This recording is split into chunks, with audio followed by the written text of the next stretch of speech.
नाज़िन मीरपुर ख़ास शहर इंतज़ामी नाहिली सबब गंदगी जो ढेर बणिजी वियो आहे। गटरनि जो पाणी घरनि ऐं रोडनि ते तलाउनि जी सूरत में बीठल आहे।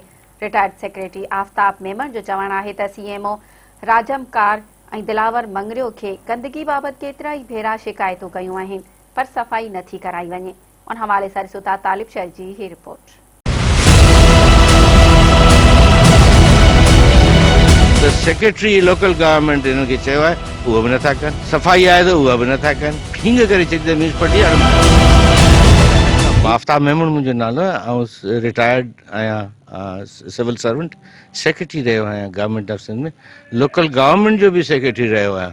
लोकल गवर्नमेंट जो सेक्रेटरी जेको आहे हिते जेको हींअर हिन खां अॻे हुयो, उन बि चयो, तंहिंखां अॻे वारी बि हिननि खे म्यूनिसिपलिटी वारनि खे चयो हिते ही सॼो मेन गटर जेके आहिनि, पहिरें हिकिड़े जो मेन होल कोन हूंदो, उन खां पोइ 3-4 गायब थी विया। उहो पाण अचनि था, पाण बि खणी था वञनि, जैसे ॿियो था लॻायो। इन खे 2 साल थिया आहिनि। विच में बारिशूं पयूं हुयूं त उन विच में तव्हां हिते हुयसि मीरपुर ख़ास में, मूं 28 माण्हुनि खे फ़ोन कई ऐं इन्हनि में सेक्रेटरी लोकल गवर्नमेंट बि हिननि खे चयो, पर ही को राजकुमार आहे, उहो त वाक़ई को राजकुमार आहे। चवनि था कंहिं वज़ीर साहब जो को ख़ासि माण्हू आहे, उनजो हथ अथसि, पर उन खां पुराणो हिकिड़ो आहे, हिकिड़ो दिलावर करे चवनि था नालो उनजो, उहो आहे। 2-टे ॿिया छोकिरा आहिनि, 6 ग्रेड जा, 12 ग्रेड में, 11 ग्रेड जा, त 2-2 चार्जूं अथनि। इहो दिलावर ख़ुदि जेको हींअर सीएमओ आहे, इनखे 5 चार्जिस आहिनि। 18 ग्रेड जो, पाण 11 ग्रेड में आहे, उनखे 5 चार्जिस आहिनि। इहो भींग करे छॾींदा म्यूनिसिपलिटी। हाणे मूंखे त ख़बर कान्हे छा कयो अथनि, पर शहर में आउं इहो हलां थो। हींअर हिकिड़ी एसी साहिबा आई आहे एडमिनिस्ट्रेटर, उन ॾाढो छोकिरी ॾाढो सुठो कमु करे शुरू कयो आहे, पर उन खे बि मूं फ़ोन कई, ट्यूनी ॿुधायो मां मुंहिंजो हीअ हाल है, अची सर मोकिलियां थी आऊं।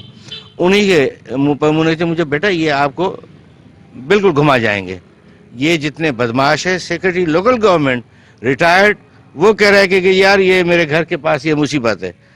पाण हिननि खे वठी आयो आहियां, ॾेखारियो अथनि, 2 दफ़ा आया बि आहिनि, वही हिन बसि तव्हां वञो असां करे वठंदासीं। अध में छॾे जेके 2 गटर मेन होल जेके मेन होल कवर्स हुआ, उहे बि खणी हलिया था वञनि। हाणे वरी चवंदासीं वरी काठ जा लॻाईंदासीं, लोह वारा विकिजी वेंदा मिड़ी असांखां सुठे अघ में, इन करे खणियो था वञनि। हाणे उहे लॻाइनि ई कोन था। हाणे हींअर बि मुंहिंजे ख़्याल में 8 ॾींहं थिया आहिनि, इहे मूंखे म्यूनिसिपल सीएमओ चयो त साईं सुभाणे थो लॻारायां, परीहं थो लॻारायां।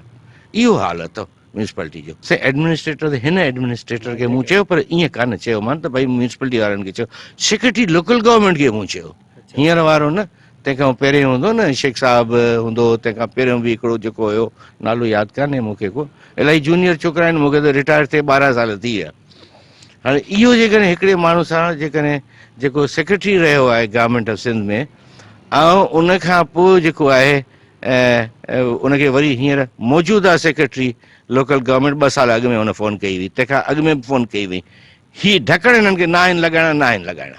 हाणे बाक़ी शहर में कहिड़ो हाल हूंदो त सेक्रेटरी लोकल गवर्नमेंट हिननि खे चयो आहे, उहो बि नथा कनि, सफ़ाई आहे त उहा बि नथा कनि। उहो साम्हूं तव्हां ॾिसंदव त साम्हूं तव्हांखे शॉपर्स वग़ैरह तव्हांखे ॾेखारे किचिरो लॻो पियो आहे, इन जो बि 8 दफ़ा चयो अथऊं, उहो बि नथा खणनि। हिते मजाल आहे कॾहिं को रस्ते ते को स्वीपर को कमु कंदो हुजे।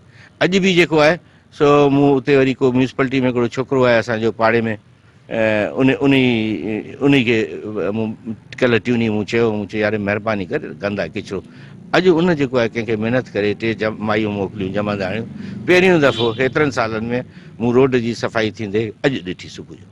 किचिरो पियो स्कूल जे साम्हूं, किचिरे का सफ़ाई कोन थी थिए स्कूल जे साम्हूं बराबरि में। साईं असांजो आगा साहब आहे, उन बि एतिराज़ कयो आहे त हीअ किचिरे खे भंगी अची खणनि, शिकायत कई आहे मीरपुर वारनि। तमामु गंद आहे। इन हिदायत कयो गवर्नमेंट जे तरफ़ां, असां हिदायत करियूं था त महिरबानी करे असांजे किचिरे खे हटायो वञे।